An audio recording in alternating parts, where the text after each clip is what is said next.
sleep, try to go to sleep. I wake up in the morning, go to Lieutenant Colonel Peacocks, and I say, listen, I'm going to get out of the Army because I'm going to go pursue my dreams, but thank you for everything you got me. Everything he got that I wanted on my orders, he got me.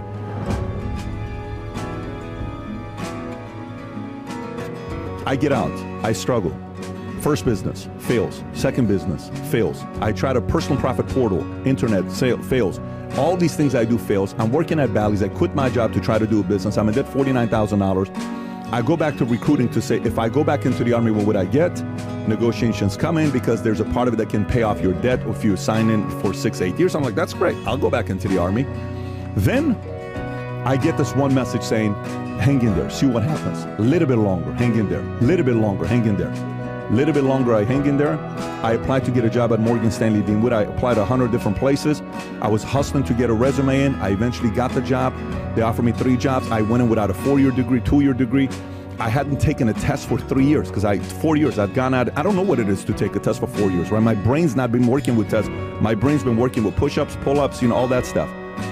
I go take the Series 7 exam. I'm studying day and night. I don't know if I'm going to pass this. I'm taking a test. I press that button. You don't know what's going to happen. Morgan fires you if you don't pass the test.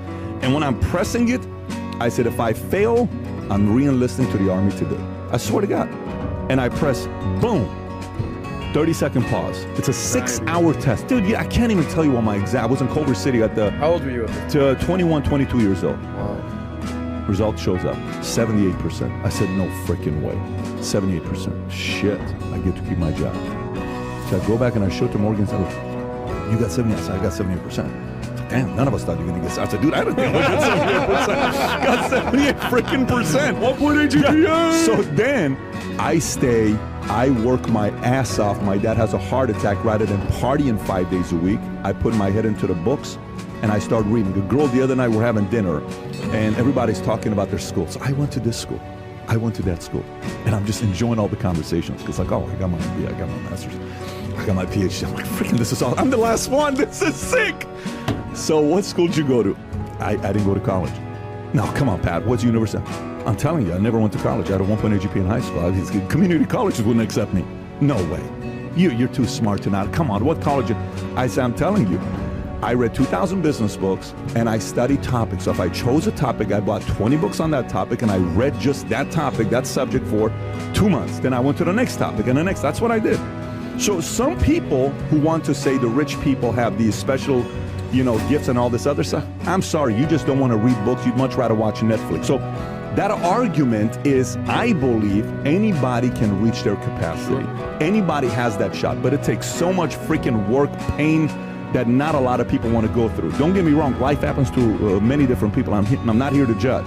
But all I'm saying is the system of capitalism, the greatest system in the world that allows a guy like me, who doesn't have nowhere in my life you can pinpoint to say, this guy was going to win a life. Not one thing you can pinpoint. Nothing. Yeah. Not one thing you can pinpoint. That's why I believe in capitalism. Versus my family believed in communism. My family believed in socialism. Now I'm like, listen, just leave me alone. Let me see what I can do. If my market's 50, I'm good. I'm happy because I'm giving my best. If my market pays 75, I'm happy because I'm giving my best. But if I keep bringing value to the marketplace, all of a sudden an opportunity is going to come up. Yeah. And you can't predict that opportunity. All of a sudden someone's going to say, you know what? We're going to do this project. I want you to be part of it. Here's how it's going to work out. And boom, your name pops up. What the hell just happened here? Because behind closed doors, rather than throwing the towel, you're giving your best. Capitalism works. It's those who don't work that hate capitalism, unfortunately. Those who don't work and don't improve. Some say, I work my ass off, but they don't read books. It's those two criteria. You got to work, you got to improve, you got to have a decent attitude. If you have that, capitalism is going to fail you. Strategize outlast, you always say. Just the first two. Just the first two. The first two will land you a good job. Listen, nothing about what I said has to do with my last name. Nothing with what I said has to do with the school I went to. Nothing with what I said has to do with certain, God-given. Nothing with what I said has to do with that. Formula is very transferable to others. I don't jump 46 inches. My name is not LeBron James, and I jump 46 inches. I'm not that guy, okay? I'm not a statistician that I can just go through some of the stats, that stuff, and I'm Ray Dalio. No, I'm not that guy.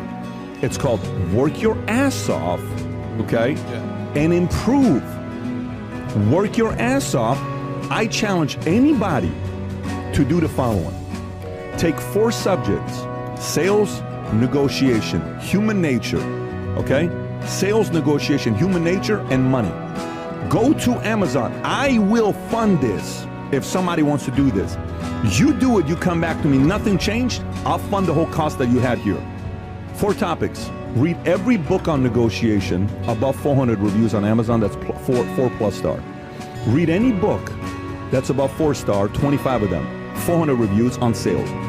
Read any book on human nature, psychology, persuasion, any of that stuff. 4-star, like how to win friends, all that stuff.